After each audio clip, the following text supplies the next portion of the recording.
Hey everyone, and we're already in June. Where does the time go? I'd like to introduce to you a wonderful guest, Marjorie. Now, I know normally I roll out a newsletter, but week is a very important month for her. Did you know that on June 1st is the Day of Parents in Canada? It's also the Accessibility Week, and it kind of gives away what we're going to talk about. Marjorie is very accomplished. She is a researcher, psychologist, speaker, author, consultant, and she does so much more. But more than that, she's an amazing mom. And her story has touched my heart in a way that I cannot describe it. May it inspire you in the same way as it inspired me. And may her wisdom touch your heart as it has touched mine. Enjoy this week's episode.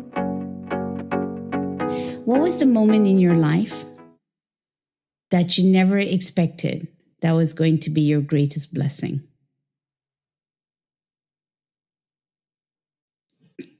Oh, okay. So when you hit strong from like the get-go, because I'm already crying.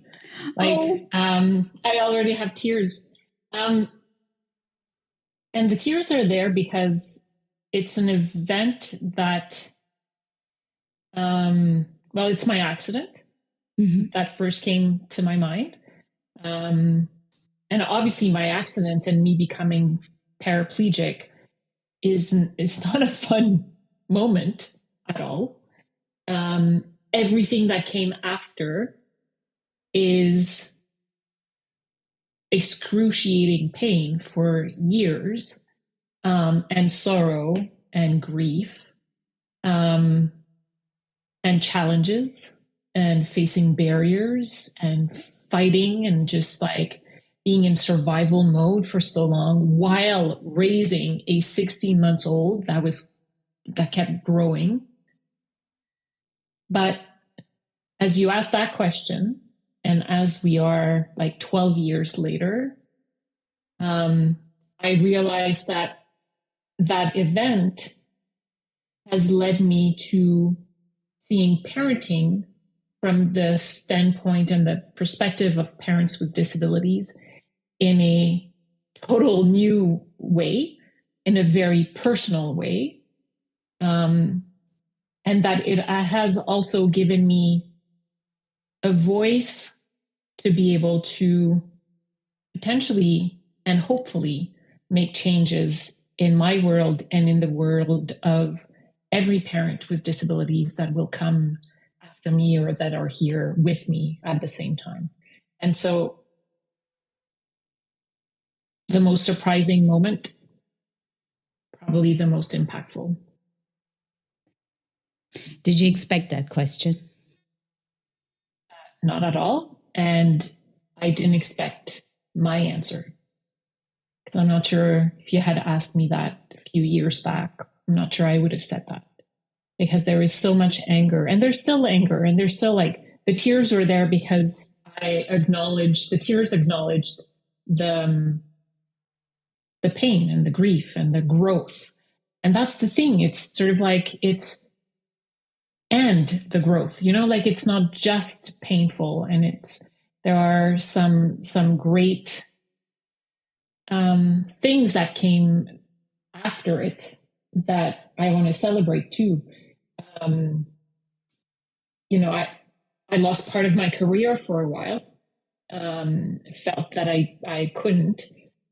I just couldn't keep up with all the roles and with my physical limitations that I had while raising a young son. But yet it allowed me to be home during the pandemic, for example, where I was able to raise Thomas and focus on him. And because we didn't know how COVID would affect my health, my breathing, because I have about 70% of my breathing capacity and my lung capacity since my accident. We stayed home for 18 months, with my mom and Thomas and I, that's it. And so me being home meant we knew we would be safe, but also that we would be together facing this. That was so difficult while other people were actually going to work and putting themselves, you know, in difficult environments. And so it's sort of like you could see how an event could be both things, could be something that brings grief, but also something that brings joy, or that has joy and may not bring joy, but you could still be joyful even though you go through something difficult. I like how you said it. You can even go through something joyful being difficult. This week, I've met a lot of individuals who are holding so tight on their pain and that they cannot, they think it's part of their character and they can't let it go. Did you ever have those moments? 100%. I had those moments for at least 5 years. So about 5 years after my accident, I burned down. I just, because at first, when I had my accident, I was in the action. I was fighting insurances. I was fighting for my career. I was, just like in action mode. And then something happened in my job. They did a whole reshuffling of careers and at that moment, I felt in a depression that lasted. It was heavy for 5 years, where all I could see was like the grief and the anger and the sadness and the fighting and all the negativity and all that my accident brought. That was ugly. That was unfair. I'm a psychologist and I was helping people. And so I felt like, oh my God, but I'm helping people. How could you do this to me? And you being, I don't know, an entity, the world, life, God, whatever you want it to be. And so I was very angry. I was angry at but I'm doing everything right in my life. And yet still this, happens. Yet still I'm not protected. And so during, those 5 years, it was intense. It was very intense and dark all the time. How did you pull out of it, if you don't mind me asking? I think something happened, and something is being a psychologist, I got sort of notification of new trainings, and I saw a training that caught my eye. So even though I was not working, I was still looking at those lists, and it caught my eye because for the first time I had seen something together. Positive psychology. So in psychology, the way I had been taught and trained, it was through, we use the DSM-4, there's sort of Bible, now is DSM-5, where you list sort of all the diagnosis and their symptoms. And so it's very sort of symptom-based and what you don't have. And it's a bit negative, I guess, in a way. A lot of people would see it that way. And so for me, it was sort of what do you mean positive psychology? How does that turn? And when I attended the training, it talked about character strength. And I was like, character strength? What is that? And so I wanted to know more. And that triggered me. One of my character strength is actually my top one is love of learning. So I dwelled into that. And even though I couldn't concentrate for very long, I could still sort of concentrate enough to read a little bit, each day and sort of build on that knowledge that really we have strength, and that in front of adversity and barriers and obstacles and difficult things, we could still sort of use our strength to see the joy and celebrate the joy and hold on to it. And that it's something that we built. And so the teaching or the learnings that I got from positive psychology really gave me a different perspective. And all of a sudden it was even in my accident where I felt very powerless and helpless because I felt like it happened to me, right? Well, I learned or realized that in that moment, I had used a strength of spirituality, which is not a strength that I use on a regular basis. Actually, I don't. But I had prayed to God to sort of live and to have my arms, because at first I was going to be quadriplegic, nothing below my neck was moving. at that moment. So I asked for my arms because I wanted to be able to have strength to be able to take care of Thomas as a single mom. I used prudence because once I felt my arms moving again, I said, I better not move to make it worse and wait for people to come in and rescue me. And I used love to just hold on to, all the strength and all my capacity to be able to survive the accident in the first place. And so that language and that perspective made me see that even in the most incredible, dire moment, I still had a say in how I was going to react to it and adapt to it. And so that gave me... in the moment when that happened to you. Yeah, in the moment I had those reflections, but I hadn't seen that as powerful. I had seen that as like, oh yeah, that's just because I love Thomas. And I thought, oh, love is just like, yeah, love is my second strength, the one that I use the most. And so for me, it was sort of like, but I didn't know it was a strength. And so it was just like, it's just a feeling. It's just like, whatever, like any mom would do this. They would like react the way I did. And in having the language and learning that love, yes, it's a feeling, but it's also a very powerful strength that we can have and conjure, like sort of like ask to come and help us. And in my case, it was sort of like that strength that helped me focus on what I needed to do to survive even the car accident. And so that gave me power. In hindsight, it showed me that I had power, even though I felt very powerless at first during that moment. I really like how you debunked it, because I am going to come out of my own little shell and say, I struggled a lot when psychologists would tell me about positive psychology. It would bother. It wasn't because I wasn't loving or anything.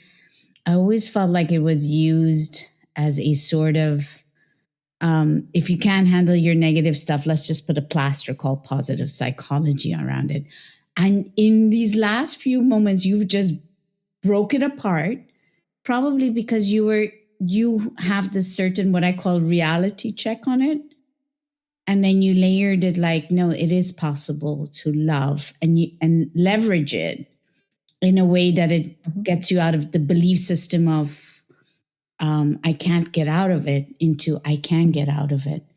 And you just did that in like 5 minutes. Where were you all my life? Where was positive psychology all my life? Or 7 years earlier. But yeah. How... I know we started off and we haven't explained what accident you had, but before the accident, were you a driven person? Don't sit, that mom, that person that was like, I don't have time for this. I got my career going. This is the forwardness of it. Yeah. Were you like that? So and then what was I would say before and then after, if you can share with me? Yeah. So the before I was what we call, type A personality. I guess I'm still type A personality, but I had to adjust a little bit my expectations. But before it was sort of like, look, I was working full time. I was on call 7 days a week, which meant that I could get a call, an emergency phone call to deal with a client or a resource that we supervised in the middle of the night. That could happen. And I had a 16-month-old that I had on my own. I was a homeowner, and I was also teaching two courses. Where was the time for you in all of this? Oh, I still had time for me. Yeah, I still went out with my girlfriends. Yeah, on weekends and stuff. Yeah. And if you ask me now, like, how did you do it? I don't know. If you ask me to do it again, I would say, are you crazy? Like, no, I can't. I don't want to either. Yeah. but it took me sort of years. I mean, it's, I think I had, it was like an addiction, the adrenaline but I was super organized. Like you can't believe how, like, the morning, I knew exactly, like, everything was timed. I would wake up 15 minutes before Thomas so that I could sort of get ready and get dressed and get organized. I had prepared the lunches beforehand, like the night before, so that I was ready for the morning. Like everything was sort of timed so that I could do everything, really. And I thought, yeah, I was handling things pretty well, doing that. And then my accident happened, which is a car accident. Like I said, Thomas was 16 months old. And just like that, I mean, it took a few seconds. My car slid on black ice. I got hit by a much larger truck. It severed my spinal cord. And so I was paraplegic. And you can't recuperate.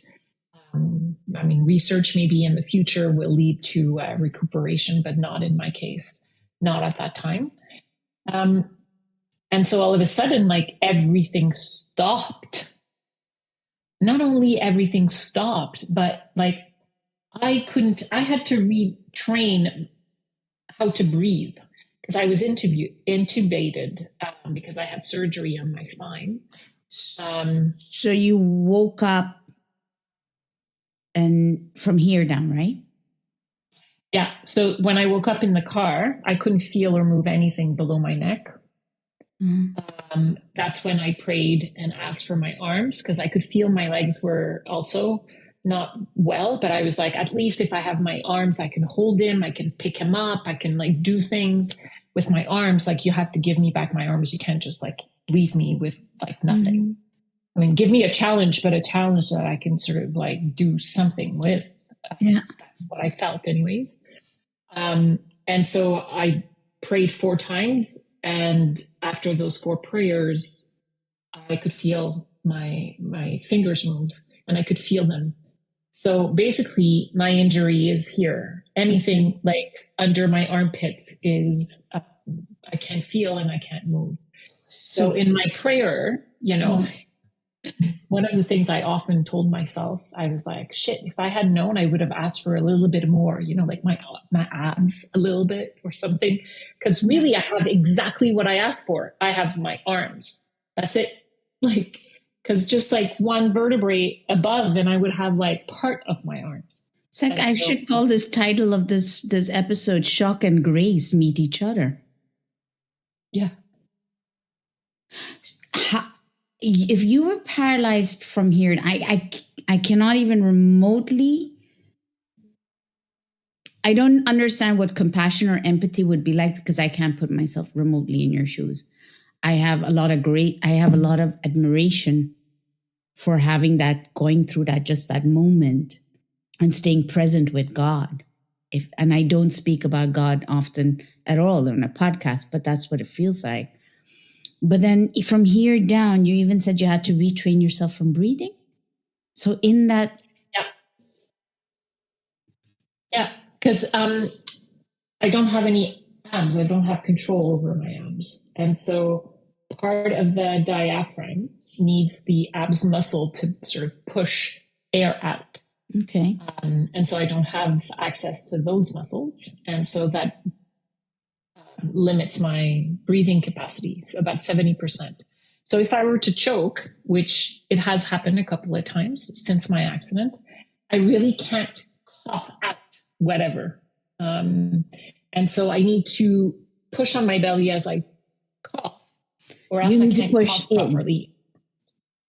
Yeah, push in to be able to cough properly, or somebody has to push in as I'm coughing, or else I don't have the strength to expel whatever, like the mucus or whatever else would be in my lungs. So getting a cold, getting a, like a flu or COVID, well, the hypothesis is that it could really have a huge impact because I wouldn't be able to cough properly, and coughing has a purpose. Wouldn't be able to. Did you get COVID? No, I didn't. Touch wood. Thank you. I'm graced for that. So that means you were Thanks. really one of the, what did they call them? In over here, they had they protected very much a lot of those who were, why is the name word escape me? My uncle also, he wasn't allowed to go out. He had a lot of restrictions. He got frustrated a lot, but it was for his own good because it was for his lungs. So you must have been indoors pretty much. Well, for 18 months, Thomas didn't go to school. He did schooling, online, which was very little, unfortunately, but better than nothing. So we were glad. I supplemented in the afternoon, which was kind of nice because we had that time. And then my mom would take him on a walk every day so he could do some exercise because my mom was also pretty much inside with us. My mom is older. So she had to be protected because of her age, but also because she didn't want to sort of transmit anything to me. Yeah. So we did what we could. I have to say, I'm in complete admiration for you. Not because of your mental state of mind, how you stayed very sharp and balanced. But I'm sure there were moments that you might have wanted to feel the opposite. Yeah. I would say that it's easy to seem this way in hindsight. And when, I think there was a lot of healing that needed to occur for me to be able to look back. When COVID hit, a lot of people sort of reacted and they were like, okay, within 2 months it's going to be over.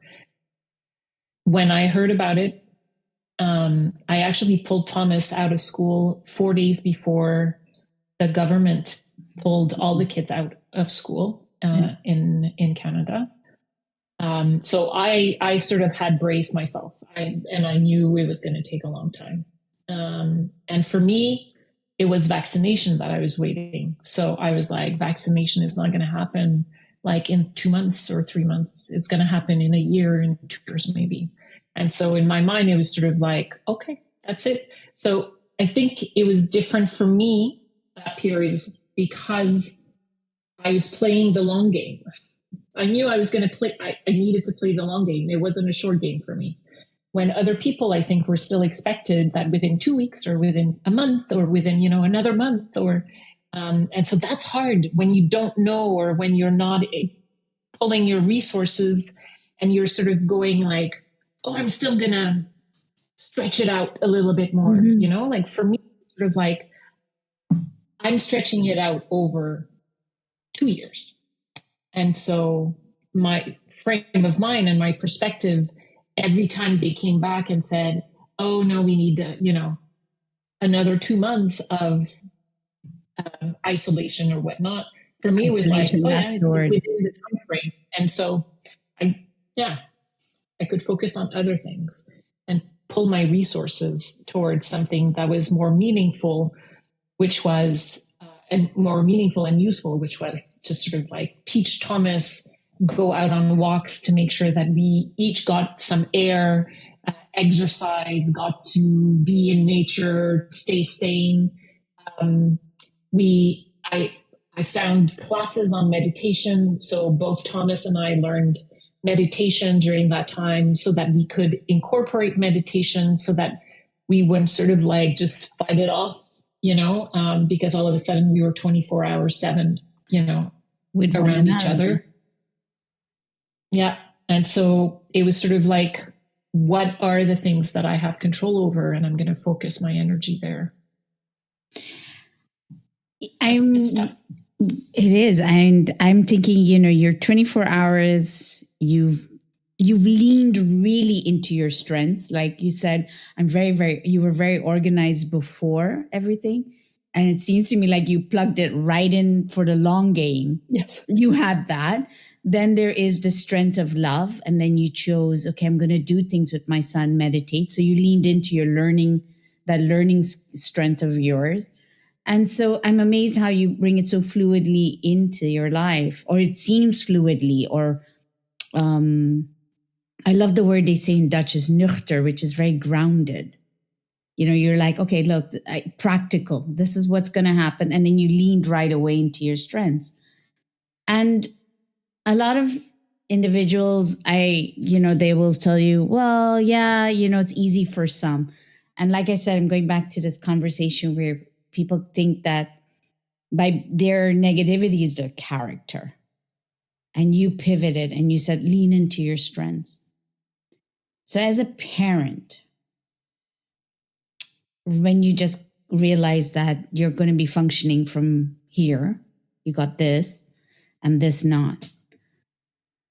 You wake up literally from one day to the next of how you were going to parent to how you are going to parent now. What was that process like, if you don't mind me asking? Yeah.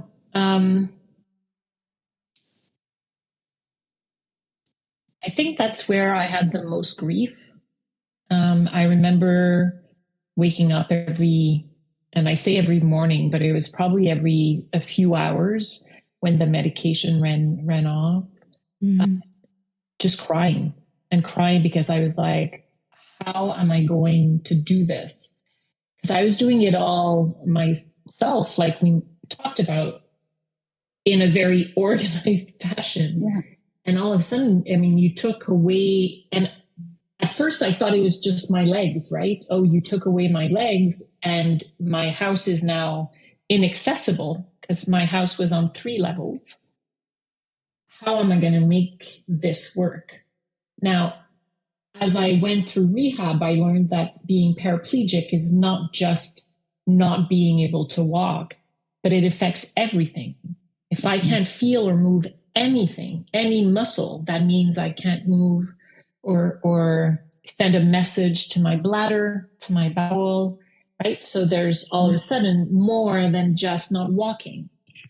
Yeah. So I have to adapt. I have my phone and I have alarms that are set every 5 hours to remind me that I need to empty my bladder, for example. And so all of a sudden, even in parenting, that meant, okay, so if we go out for the day, I need to find a place where I need to have an accessible bathroom in the middle. And it also means that somebody, because it takes me about 10 minutes to empty my bladder, I need somebody to be able to watch Thomas during those 10 minutes because there's no way he's going to be in the toilet as I'm doing this. And so all of a sudden, in terms of like, and maybe like you said, it's pulling my strength of like being organized. And my day was sort of like, well, if I can't find that bathroom in the between, then it means we're doing just one activity because that's all I can do. In between those 5 hours, I can do something, but I need to, sort of plan it accordingly.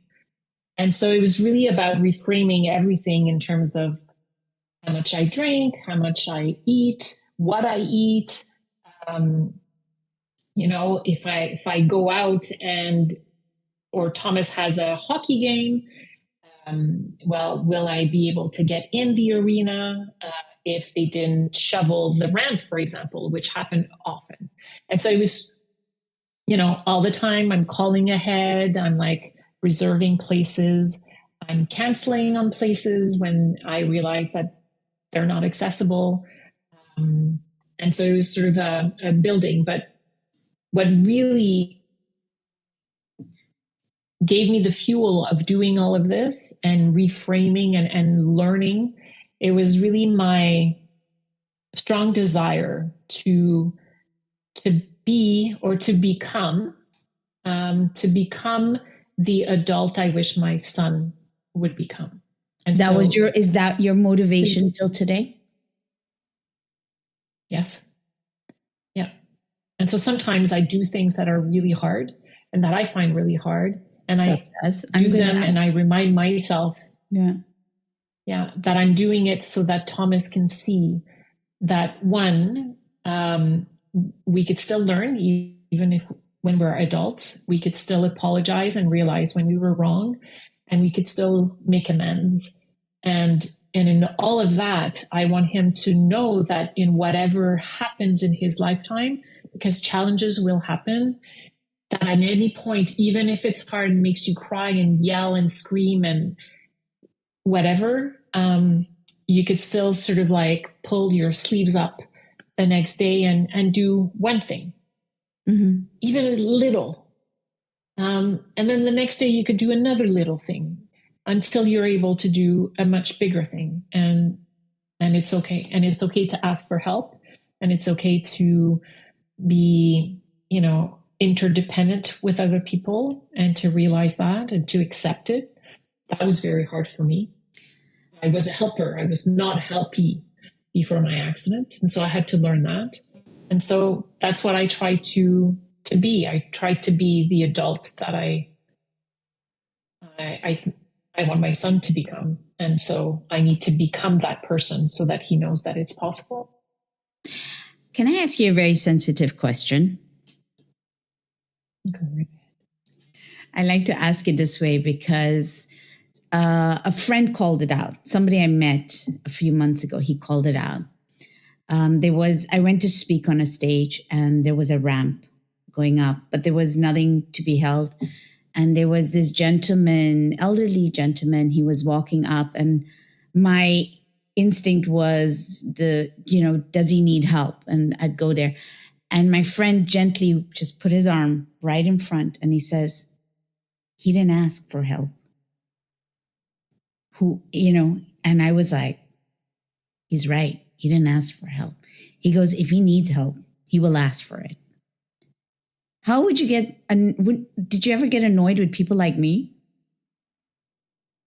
You gotta ask, I mean, like, what would you? So I have a similar encounter. Okay. I was just a few weeks ago or a few months ago in Hawaii, and my whole family went hiking that day, and so I went shopping on my own. And so I was outside and I was like rolling. And at one point there's like a little ramp, to get onto the sidewalk, and there's a hole. So I had to do a little wheelie, and then I lost my sort of power. So I had to readjust, and then I was going to get over the hump. And I see a lady that comes near me who is about to put her hands on my wheelchair to give me a push as she's saying, hey, wait, I'm going to help you. And then before she touches the handle, she goes, oh, no, sorry. No, that's right. You don't need help. You're here. Obviously, you don't need help. What am I doing? I'm so sorry. And like is about to like just run because she's like ashamed. And I called her and I said, no, that's okay. I mean, it's okay. You saw that I was struggling a bit. Yeah. It wasn't like fluid, my movement. You ask for help. I mean, as long as you ask to me, and you ask politely, to me, that's okay. Because sometimes it is hard to ask for the help. And so for me, it's okay. Now, if you were to ask someone who has been, who's born with a disability, they might have a different answer. Because to them, it's sort of like, this is my life from the get-go and whatnot. I still have issues sometimes in struggling to know what I can do, what I can't, how strong I am, and also sort of having that, I often say I had a lot of privilege before my accident, and I didn't even know it, how much I had. Mm-hmm. And my accident showed me that, oh, wow, I lost, I lost status. I lost status because I don't have a career the same way that I did. And that created a lot of frustration for me. It was like, wow, like seriously, like I knew my clients didn't have as much privilege or standing, and that's one of the reasons why I was there to help out. But then it was like, oh, wow, even in like how I framed, oh, I'm here, the white woman here, educated, going to help out because they need help. Well, no, they don't really need help. We need to educate society. so that we recognize their strength, or so that we recognize their voice, and they're like, they can say, and they can have opinions on how they want to raise their children, and might look different than, the norm, what we see on TV or whatnot. But as long as the child is sort of growing, and is safe, who are we to say that this is not a good way to educate a child? Anyway, so it was bringing a lot of issues. So sometimes for me, it's all of that, sort of like I struggle with internalized ableism, as we call it, sort of like knowing my strength and my position as a disabled woman, or just even recognizing that now I'm a disabled woman and that disability is part of me and my identity, and that I have to sort of integrate it. So it's interesting. It makes for very interesting conversations in my mind sometimes. I had a conversation a few weeks ago with a gentleman who I asked him this question. I was like, the word disability, for some people, that's no. Some people have different points of view. It's a controversial. And he goes, it's, whenever I write disability, I put this and then I put the A in capital. I want you to remember ability. What do you think about it, the word disability? Yeah. So in French, which is like my mother tongue, there's actually a harsher word. And so in French, we still call it handicap, which is a total no-no in the English world. And so I struggle with handicap because I feel that the handicap, it's the situation. Yeah. Is the situation. It's the environment that makes it handicapping in a way, right? So that's one of the issues that I have. In terms of disability, so a few years back, probably about 5 years, I produced an event calling many different parents with disabilities to share stories, like positive, joyful stories of them and their children. And I produced that event twice, 2 years in a row. And the first year, I called it Parents with Diff Abilities. And the second year, I called it Parents with Disabilities. Okay. And the second year? DIF, the first time, yes. Disabilities, just the word. And it was, I think the change was, I was reacting the first year and all of the years prior to the fact that I felt that we didn't focus as a society on the ability part. Mm-hmm. And so I didn't want people to see that I have less abilities. I wanted them to see I have different abilities, because I did see how I learned to do things differently. An example is that I give often is when I came back home after rehab. So 6 months I was in rehab. Thomas was being raised by my parents. I come back home and I'm so happy because I'm going to put him in his high chair and feed him supper. And so I pick him up like I would when I was standing up. But then I got caught in sort of like right here because I had my leg and I couldn't get close to the high chair. And that for me was one of the losses that I had, because all of a sudden I couldn't put my son in his high chair. That is huge. Except that 3 years, it is huge. Yeah. Except that here what happens 3 years later. So my sister has her fourth child, Ben. And Ben and I would often sort of stay back because all of the walkers would sort of go and play.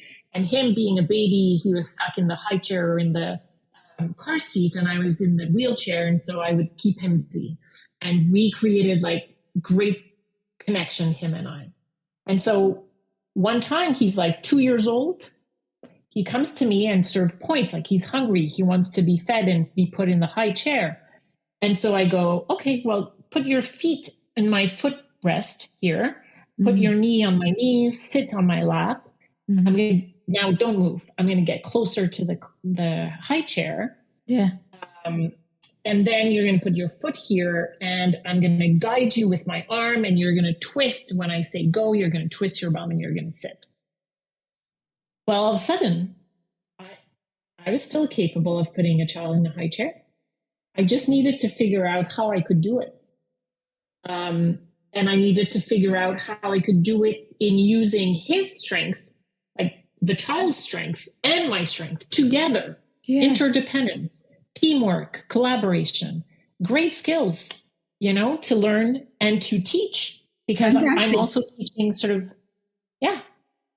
And so Ben and I mean, when I go and visit my sister, Ben sometimes will say, oh, Tata, let's go. We're going for a walk. And so my mom will go, oh, I'll come with you. And Ben will say, no, we've got this.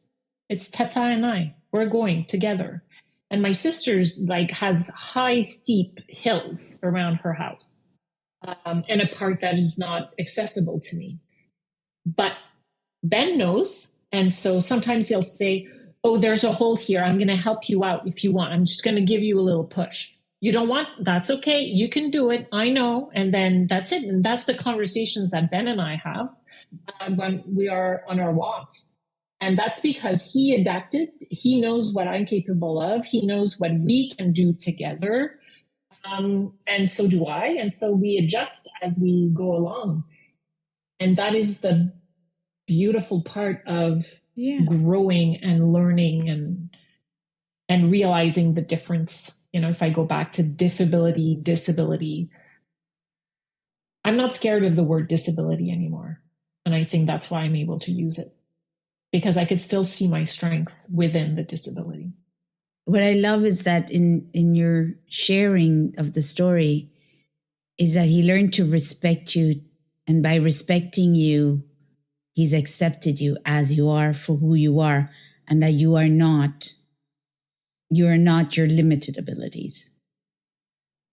No, you are more than that for him. And I think that is just beautiful. I mean, that's a story of many layers. Mm-hmm. And with Thomas, did he ever ask you, did he ever have different questions for you as he was growing up? Because he saw you at 16, so he's always seen you 16 months. So he then grows accustomed. But has he ever come back and asked you questions? Or was there ever that moment where you're like, oh, it's that kind of conversation? I would say that one, he doesn't really remember me walking. There's a few pictures in his room where, I'm pregnant, so he sees I'm standing on my two legs. There's a picture that we have where I'm teaching him how to walk. And so I'm holding his hands. And so we cherish those pictures. But for him, it was never he doesn't see it as a loss because he doesn't really remember it. And I would say that to answer your question, it was a bit always part of the conversation. And so I had Thomas via insemination. So I'm a solo mom. I chose to be a solo mom. And so when I took that decision, I was talking to a psychologist, and she was like, whatever you do, just feel comfortable with your decision, and be able to openly talk about it. Yeah. And your child will be adapted to it. It's going to be part of that's nothing. And during teenage years, he's going to resent you for something else. And I was like, okay, well, the disability is the same thing. I'm, as long as I'm okay with the disability, and yes, sometimes we get angry because I can't go somewhere. And so he chooses not to go if I don't go. And so it could be frustrating for that. And it could be creating losses. When my family went hiking, I was a bit sad. I wanted to go hiking with them. But in the same time, I didn't want them to lose out. So it's sort of okay, but it's okay to acknowledge that and to sort of say, I'm sad I can't come, but I want you to go, and so that's what it is. And as long as it's open, when Thomas, was growing up, the first 3, 4, 5 years old. We're in soccer practice. The kids are asking me, why are you in a wheelchair? And from the get-go, I was like, if anybody asks in front of my child especially, I will answer as honestly as I can, because I want him to be okay with the fact that I'm, in a wheelchair. It doesn't really matter. It's almost irrelevant to him, because we do what other families do, or we do things differently, but that's okay. It's what we choose to do together that really sort of matters. Yeah. So he's okay with it. I'm okay with it. When we're not okay with it, we acknowledge it and we talk about it. And so, he resents me more as a 13-year-old when I sing Really? than because I don't walk. Yes. I'm a terrible Could you singer. sing? Yes. So, no, I'm not singing. I almost wanted to ask. I was just like, oh, don't. Yes. What is the most... Have you ever acknowledged the one most beautiful thing about yourself in this whole process, or how has it been for you?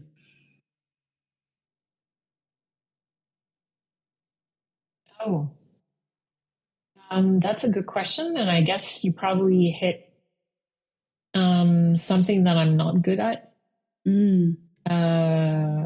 Yeah. I'm pretty sure a lot of people around me would have, good answers in terms of I think so too. what makes me beautiful. But me, that would be a struggle. Yeah. All right. Can I nudge for just one? Because I'm a nudger. Yeah, go ahead. So Okay. What is that one thing you would say that makes me beautiful?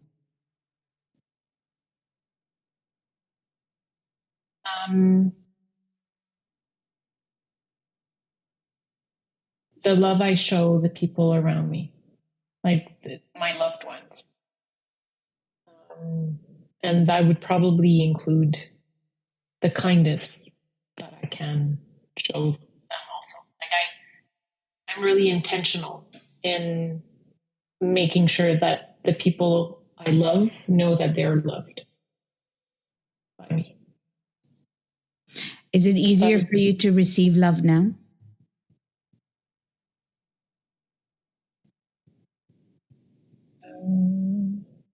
As you could see, still struggling. Yeah. Yeah, still struggling. I will receive it, but sometimes I feel like I will receive it from my family, from my friends. I would say that the part where the biggest struggle is romantic love. That is, but that's huge. That's also another huge part. It is. Yeah. And is it huge for you? That's where. Is it huge for you? Was it huge for you before the accident as well? Or is it huge for you now, even more now after? Yeah. I was in a relationship for 4 or 5 years before my accident, or even before conceiving Thomas. I was really, really in love. And that really broke my heart. So I think that was like the struggle after that relationship, which led to me sort of saying, like, I'm just going to have like a child on my own because I don't know when it's going to happen again. When I had my accident, I was on the mends, meaning that I had started dating again. So I was like things were looking up in that aspect. And then I had my accident, and then it all sort of like broke. So yeah, and now it's hard. It's hard for me to see what I could contribute in a relationship, or that someone would be okay with all of me, including all the aspects that creates grief and anger, because I can't do this, or because life is not easy. My daily life is not easy. It was easy before. It was organized, it was busy, but it was easy. I could run to the store at any point. I could do anything without asking for help or waiting for somebody else. Now it's like, if I want to garden, and take the weeds out, I have to figure out a way. If I want to try a new sport, I have to figure out a way. If I want to go to that concert, I really need to call them and make the right calls to be able to access the, few accessible tickets. It's not easy in my life because of all the things that all of a sudden, like doing one thing could mean that I have 10 steps to do before I could even think or consider doing that one thing. And so that makes me wonder, okay. And then I always have the risk in terms of my medical or health wise. I could be at risk of sores that would make me sort of bed rest for several months. Or I could have a UTI in repetition and be on antibiotics for, and I could have also bladder or bowel incontinence at any time. And so who would want to mess with that? And so those are the thoughts that I have when, and I guess that's the part where I could see all the dark and the negative, and I'm still struggling to see the positive or why someone would come in a relationship with someone like me. I would tell you that you have, it's not out of encouragement or admiration. I would go on a day with you only because you're very organized. But then I'm not a guy. That's all I got to say. Yes. You're an amazing soul to me. Today you surprised me beyond words. You surprised me because I love what you said. Sometimes you challenge yourself to do the things you don't think you're able to do because you want to be there and show your son and motivate him to be better at that. I think that in its sentence encapsulates who you are as a human being. And I think that's most beautiful. And so there's one thing there's two things I'd like to ask you. One is, you've made me very aware more than anyone else how accessibility is still so inaccessible. You made me very aware of that. And even in our first conversation, I remember walking back and feeling somewhat angry that, it's not about I'm privileged, I want to save the world. No, it wasn't that. It was just angry. It was like, why,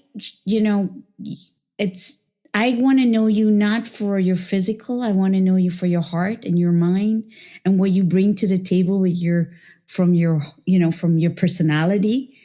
And here, this accessibility not being inaccessible, you don't realize how much of an impact it was. And you really brought that to light for me because it impacts also who you are. Because like you said, you got to think 10 times before you can say, okay, to this, when we spoke about the retreat in Curacao, and your eyes lit up, you were just like, oh my God. And then you shared about how you travel only close by, and then you went to Hawaii, and it was like, there's so much we could still do.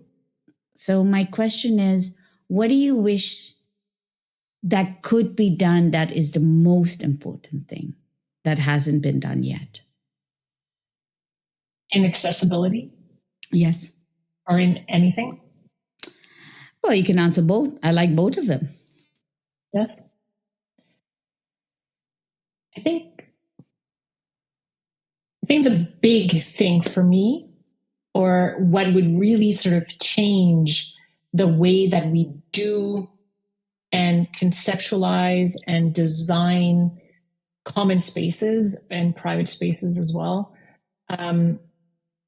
is that for the longest time, we thought that people with disabilities could not do anything. Or if they did, it was because somebody else, an able-bodied person, that would help them do it. What we need to realize is that there is autonomy and independence, no matter how able we are in our bodies, in our mind, and so forth. But if we took care of and really thought hard on how we can make sure that we could be abled in all spaces, no matter what disability or abilities we have, that would change the world for, more than a quarter of our population, because we are people with disabilities. We're a quarter. 1 in 4 person has a disability. 1 in 4? It's a lot of people. It's high. 1 in 4. It's very high. Yeah. And so I think we need to rethink the space, not in terms of like being able-bodied, but being, in all kinds of bodies and capabilities. And until we make that shift, we're going to continue building apartment buildings with stairs, or offer services that, I don't know, don't have sign language, or so a good portion of our population would not be able to even understand or communicate with one another because we're not considering them. And also, so that would be, but it's a big thing. And also, can we ask French restaurants to be bigger? They're a bit bougie. Yes. They're a bit bougie on the small, but they're really bougie on the space. Yes. But I do agree. Yes. Space is crucial. I do see that. Because that also limits, right? I'm not kidding about the French restaurants in that way. When it's tiny, it's not. No. It's not thought out. I mean, for me to get in, like I've been to France a couple of times since my accident. Paris is not a city where I stay because, everything is so small and has stairs and, I was like, I'm not even tackling, accessibility there. But you're right.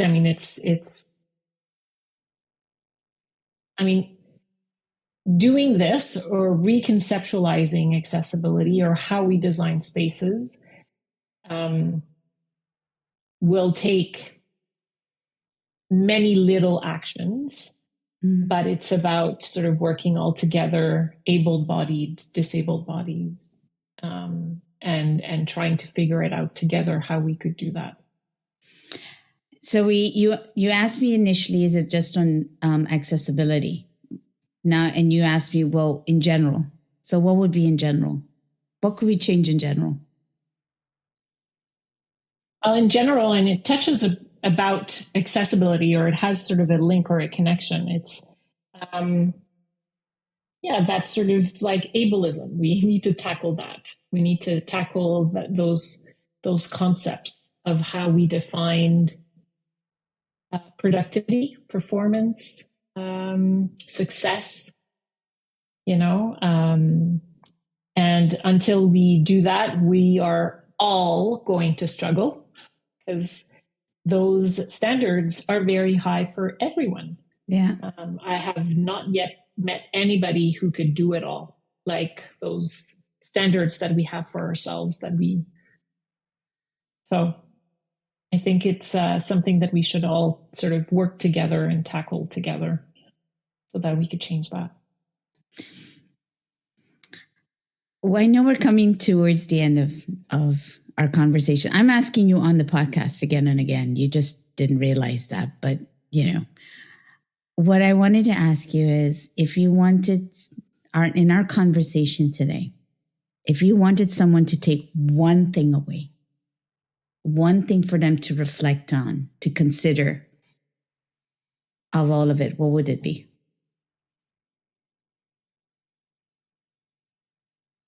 I would ask them to think about, just like you did actually, to meet one strength that they think they have, that's sort of like, really at the core of their identity.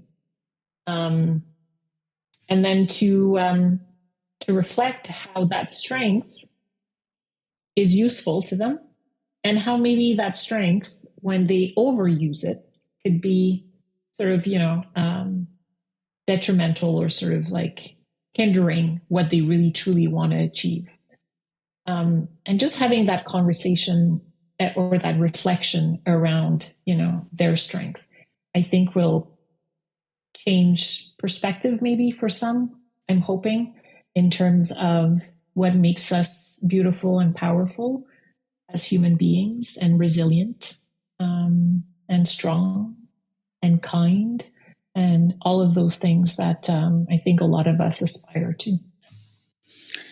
I'm going to leave it on that note, but I'm going to share that what you've asked for everyone to get to be closer to is who I see in you. Kind, resilient as I can't swear on this podcast, but as resilient, loving, and very giving, and courageous. And I really appreciate you sharing that with us. Thank you so much. And yeah, you're not rid of me now. Oh, that's good, because I really enjoyed our conversation. And it's interesting because we've met twice. Yeah. We've had 2 conversations. And every time I am left uplifted and joyful. And so I thank you so much for the gift of those conversations. You made it easy, Marjorie. Thank you. You make it easy. Thank you for tuning in to this week's episode. What did you think about it? What were your reflections? What were your thoughts? Did you know, if you're on Spotify, there's a poll where you can share your thoughts and views. Do hit follow and subscribe, and do share it with someone who might get a lot of value from listening to this week's episode. Until the next one, take care.